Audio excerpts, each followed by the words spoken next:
They thought he was just another passenger, until they saw the person who entered behind him. Jimmy Butler had been working almost non-stop for 3 weeks. Games, media days, charity events, everything was important to him. But that morning, he put basketball and all his work aside, because that day was the funeral of his childhood friend, Marcus. And for Jimmy, it wasn't a responsibility. It was a promise he had made to see him off on his final journey. Take a second to like and subscribe to this video, because stories like this need to be heard.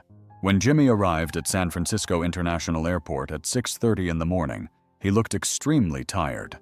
He was wearing black sweatpants and a plain t-shirt. His cap was pulled down over his eyes, but that wasn't enough to hide him. Some passengers whispered and pointed at him. He just nodded and made his way to the check-in line. But of course, it wasn't a quiet start to the day. A young clerk at the Southwest counter glanced at Jimmy's ID, then turned back to his screen. There was a slight smirk on his lips. Jimmy recognized that look. He had seen it many times before, even outside of games. It was a look that said, "You look familiar, sir. So why are you here with us?" Jimmy smiled wearily and said, "My flight is 2376 Atlanta. I want to check my carry-on bag." The agent did a few things on the screen, then pressed a button and frowned.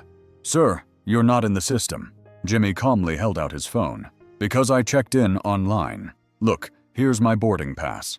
The attendant glanced at it, then handed it back. "However, there has been a change and your seat has been reassigned." Jimmy's eyes narrowed slightly. "What do you mean? What kind of change?" Instead of answering, the attendant called out to another employee behind him. "Can you take a look at this?" It was 6:43 a.m. Jimmy began to feel a slight pressure in his chest. He was tired, but he was trying not to get angry. The second employee had arrived. He spoke without even looking at Jimmy. "Sir, I'm sorry, you've been caught up in a random security check. Your ID will be checked again." Jimmy took a step back. "This isn't normal. I've flown this route 4 times this year. Nothing like this has ever happened before." The first attendant stood up. "Sir, please calm down. Otherwise, we'll have to take you aside." Jimmy's eyebrows rose. His voice was still calm. "I'm just asking questions and I'm calm. Please move to the side." Some of the passengers behind him recognized him and grabbed their phones. One of them couldn't resist and muttered, "Isn't that Jimmy Butler?" But that name meant nothing here. Jimmy moved to the side. He reached into his pocket and had to show his NBA ID. "This is an official trip. I'm returning from a charity event in Miami and have to go to Atlanta for Marcus's funeral." The second officer glanced at the ID Jimmy had handed him. "An ID doesn't override protocol, sir." Jimmy felt a heavy weight in his stomach. This was no longer a matter of procedure. It was turning into something personal. Still, he asked without changing his tone, "I'll do whatever it takes. Can I speak to a superior, please?" At that moment, the first officer called out to someone nearby. "Security, please." Jimmy paused for a moment. He was still calm. He hadn't broken any rules. Now he was being treated as if he were a threat. He could feel the stares behind him, even though they weren't looking directly at him. Some passengers had turned their heads. He made eye contact with a woman and moved his lips. "I'm sorry." Jimmy bowed his head slightly. He understood, but this look and apology would not change anything. 2 TSA officers approached with heavy steps. They were neither hurried nor completely relaxed. "You need to come with us," they said.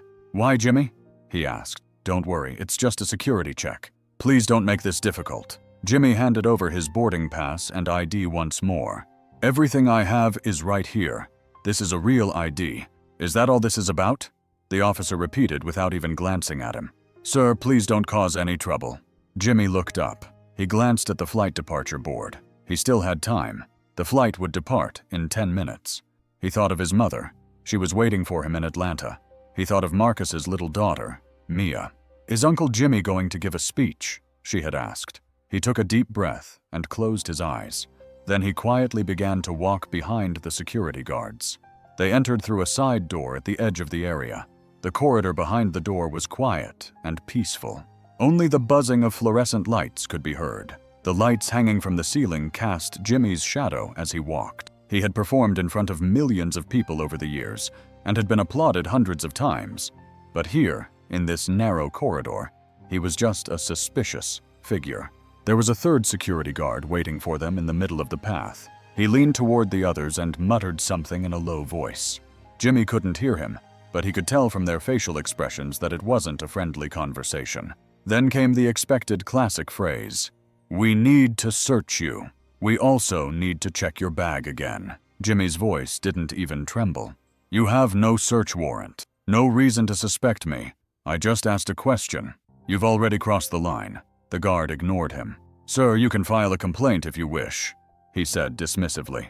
Jimmy spread his arms wide. He never took his eyes off the office as his cold hands searched him. They had dumped his belongings on the floor. His shaving kit, files, charging cables, a notebook. Everything had been checked, and without a single explanation. 10 minutes passed, then 15. No one even said, "I'm sorry." Everything was done with a robotic sense of duty. Finally, Jimmy broke the silence. "Why was my seat changed? Why was I called?" An officer glanced at him. "Seat assignments are not our responsibility. We were just called. That's the reason, sir. Because you were causing trouble." Jimmy's facial muscles tensed. His voice cracked, but he didn't raise it. "What trouble? I only asked a question. I didn't raise my voice or resist. And I did everything they told me to do." The attendant just shrugged his shoulders. "Sir, we did what we were told and we came. That's our job."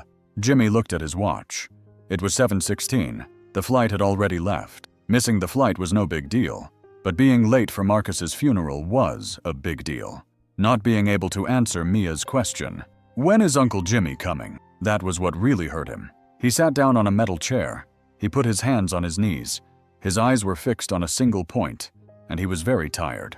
But this tiredness was not like the tiredness from training. It was the kind of tiredness that makes a person say, "No matter what you do, it's never enough." A security guard had come out and immediately grabbed the phone. The other one was leaning against the wall, averting his gaze and listening. Jimmy pulled his phone out of his pocket and had only written 2 sentences. "I missed my flight. Can you pick me up?" He pressed send. A few minutes passed, but the next person to walk through the door wouldn't ask questions like Jimmy. They wouldn't even need to, because his presence was answer enough. It was 7:36 a.m. when Steve Kerr entered the terminal wearing a gray coat, neatly tailored black pants, and a simple scarf. He was Jimmy's coach, who had been by his side for years and knew him not only as a player, but also as a person, guiding him every time he arrived and departed. Jimmy stood up. They locked eyes for a moment, but there was no need to speak. There was no need. Steve looked around, then at the security guards, the open bag, and the scattered files. Then he turned back to Jimmy. "Are you okay?" Jimmy just nodded. Steve took a step forward. Turning to the first guard, he said, "Who's in charge here?" The guard was taken aback. "Sir, who are you?" "I'm Steve Kerr. I'm the head coach of the Golden State Warriors. This young man is my player. Someone needs to explain this to me right now." The attendant stammered and went to call someone else. Jimmy watched silently. All he had wanted was an answer to a question, but now they had labeled him a troublesome passenger. And now, a coach had entered the scene, this time for real. A moment later, the supervisor arrived. He had a walkie-talkie in his hand and a name tag around his neck. "Mr. Kerr, we, really didn't know." "It doesn't matter that you didn't know," said Steve. "But why was Jimmy's seat changed?" "The check-in staff should answer that, sir." "Then find out." The supervisor left immediately. Steve turned and looked at the young attendant standing next to Jimmy. It was the same attendant who had looked at Jimmy first and flashed that condescending smile. Steve took a step forward. "Why did you call security?" He wouldn't stop. He questioned the seat change. "Did he raise his voice?" "No." "Did he threaten you?" "No." Steve Kerr moved a little closer. His voice was low but sharp. "What you did is called targeted escalation. Without any justification, you pressured a passenger by claiming he was messing with the system. You say you don't know who this passenger is, but that doesn't change a thing, son." The attendant swallowed hard. Steve Kerr didn't even blink. "You should know that what you did was not just a mistake. It means stealing a person's journey, their dignity, and their time." A silence fell in the corridor. It was such a silence that every word echoed off the walls. And this time, even Jimmy's silence was a reaction. Not only the attendant, but everyone was silent. The security guards had stepped back and were leaning against the wall, staring. Jimmy began to gather his things himself. He placed his documents one by one in his bag. His shoelace was untied, so he bent down and tied it slowly. Every movement showed patience, but also defiance. The supervisor returned, followed by the gate manager. They were both out of breath, clipboards in hand. "Mr. Kerr, we understand the seriousness of the situation with your passenger. We apologize. Please accept our apologies." Steve raised his hand and cut him off. "We don't want an apology. We want an explanation. According to our information, the seat change was due to a system update. Then why was security called?" The manager averted his gaze. Then he turned to Jimmy. "Sir, there was a security concern regarding you." Steve stepped forward. "What behavior caused the concern? Was it asking quietly why the seat was changed?" "Our records indicate a note stating failure to cooperate." Jimmy spoke for the first time. His voice was hoarse but clear. "I only asked a question. I showed my ID. I followed the protocols. I said yes at every step. Yet you still took me aside. Why?" No response came, because the truth was clear. It wasn't what Jimmy had done, but how he had been perceived. That day at that terminal, it wasn't just a name that had been ignored. It was a human being. Steve Kerr returned to Jimmy. He asked quietly, "Do you want to go?" Jimmy shook his head. "They have to stay here. They shouldn't get away so easily." Several passengers were standing just outside the door. They had their cell phones in their hands. One was quietly filming. Another whispered to his wife, "That's Jimmy Butler. His coach is with him." The gate manager tried to calm the situation. "We can get you on the next flight with a first-class ticket." Steve looked sternly. "That won't replace his seat, and it won't erase what happened." Jimmy added, "You can't silence me with a better seat. I'll be the voice of everyone who's been treated like me today." The gate manager was about to say something when Jimmy fixed his gaze on him. "Don't say misunderstanding. This wasn't a misunderstanding. This was a judgment, silent, but powerful." A security officer came from the other end of the terminal, his eyes fixed on the scene. Steve Kerr turned to him. "Is there anyone here who can take responsibility?" "We'll look into it." Steve interrupted again. "No, you're just managing the crisis right now. This isn't an investigation. It's a confrontation." Jimmy slung his shoulder bag over his shoulder. His black hoodie was a little wrinkled, but his upright posture overshadowed everything. Steve Kerr started walking right beside him. "Let's go," said Jimmy. "I don't think anyone here has anything left to say to me." No one stopped them as they headed for the door. There was no apologetic glance, no staff member stepping forward, only silence. But the silence did not extinguish the fire inside Jimmy. As we passed through the terminal exit, the cool morning air hit our faces. As the automatic doors closed, the expressions on the faces of those left inside were clear. Something had gone wrong, and there was no turning back. Steve Kerr leaned against the car. Jimmy gripped the handle of his suitcase tightly. They stood silently for a few seconds. Then Steve looked up at the airport and said, "They weren't expecting me." Jimmy shook his head. They didn't think anyone would care. They looked at each other. It wasn't like the look in a locker room after a game. It was a moment in life, as human beings. "Are you okay?" Steve asked. Jimmy shook his head. But it wasn't an "I'm okay" kind of shake. It was more like, "Not right now, but I'll be okay."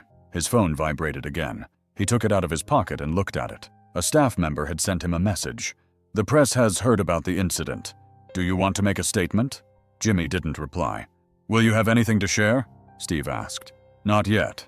This is my story, but it's not just mine. That's why I'll tell it. But at the right time." They stood silently for a while longer.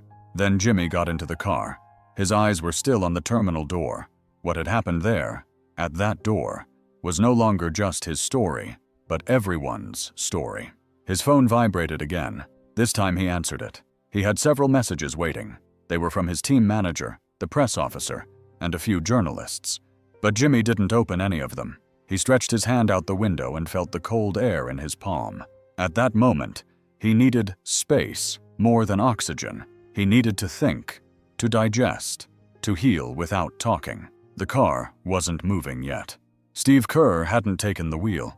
He was leaning against the car, staring at the automatic doors of the terminal, as if there was an answer hidden inside. Then he quietly opened the door and got in. Before starting the engine, he spoke. "You know, sometimes people just want an apology. But sometimes an apology isn't enough. What they owed you wasn't just words, son. It was honor. Jimmy didn't respond, but his eyes were filled with tears.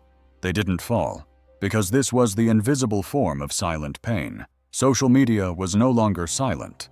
What had happened at the terminal had already been captured on phone cameras. A video showed Jimmy being escorted by security guards. He hadn't lowered his head, hadn't resisted, but that walk. Every step taken with dignity etched itself into the hearts of those watching. Another video shared the moment when Steve Kerr told the attendant, "This isn't just his story, it's all of ours now." Headlines started popping up. NBA star Jimmy Butler humiliated at airport. It was just a seat. Butler's treatment causes outrage. Steve Kerr breaks his silence. This is a systemic issue. And the comments. A nurse shared on Instagram, "I went through something similar last year. I just asked a question. I was threatened in response." The only difference is that Jimmy is in the spotlight.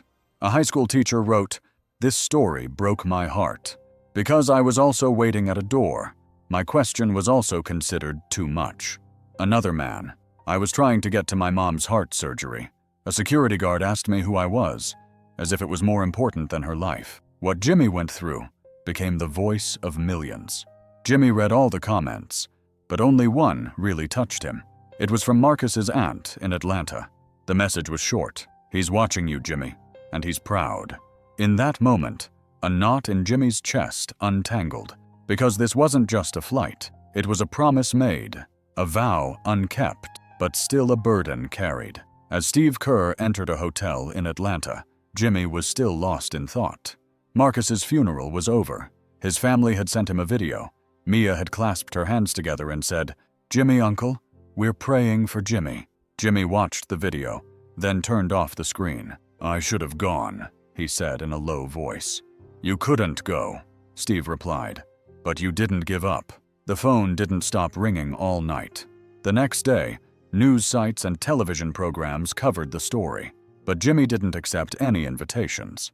In the morning, the team spokesperson called and asked, "Would you like us to release a statement?" "No," said Jimmy. "Then what do you want me to do?" "Give me a pen and some time." Later that day, Jimmy Butler began writing in a small notebook in his hotel room. While the world outside discussed the aftermath of the incident, he was crafting his own words.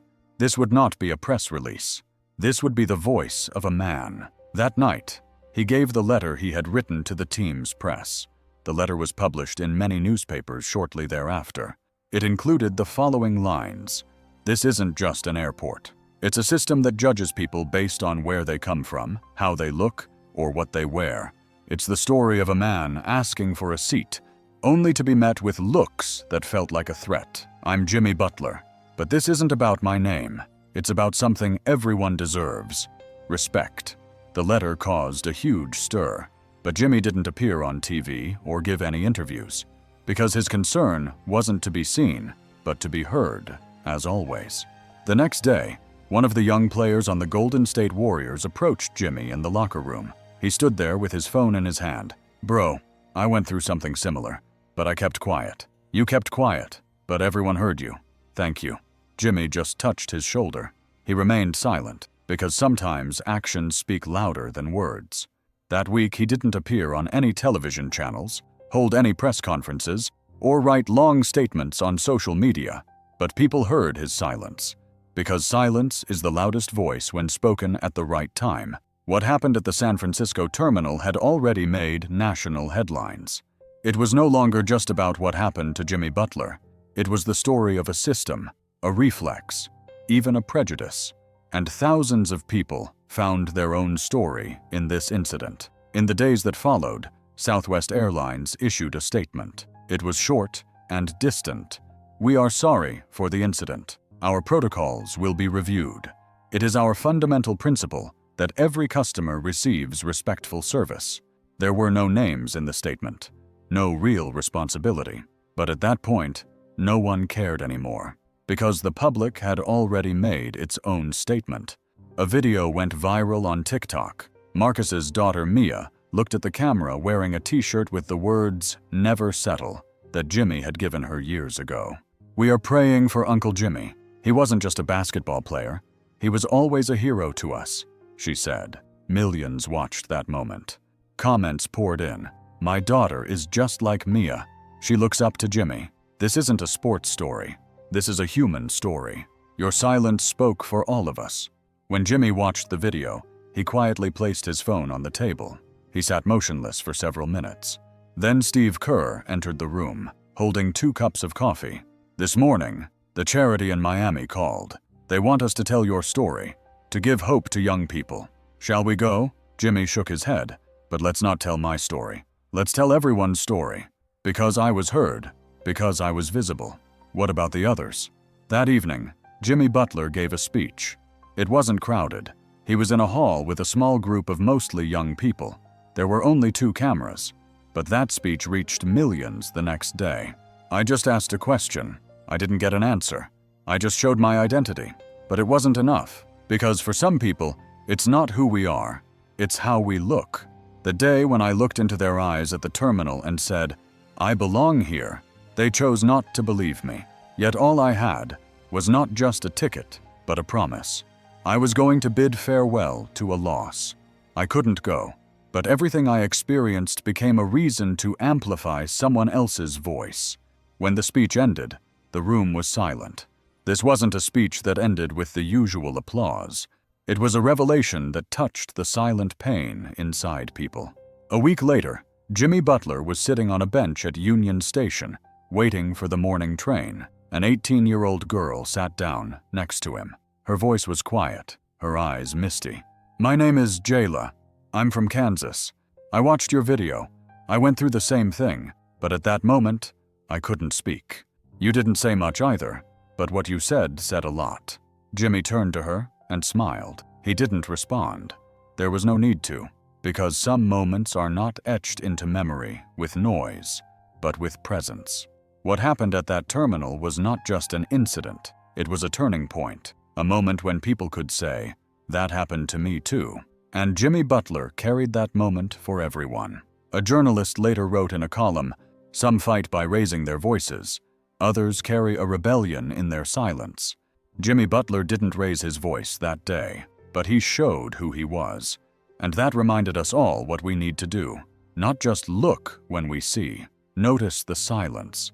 And most importantly, be human when no one is watching. Jimmy wrote a note in the small notebook he held on his knees. It was actually a note for the next meeting, but it was also a message. This is how we will start the next town hall meeting. Not politics, humanity.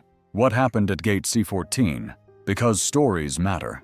Because they ask us, if you were there, what would you have done? And more importantly, if you were in charge, how would you act? This story isn't just Jimmy's. It's the story of the teacher who was humiliated at a terminal, the mother who was pushed around with her child, the millions who were ignored just for asking a question. Regardless of your identity, color, or profession, respect is something you deserve. It is not a luxury, it is not a privilege, and it is not a title. It is a right. If you liked this story, share your thoughts in the comments and subscribe, because sometimes knowing you're not alone is enough.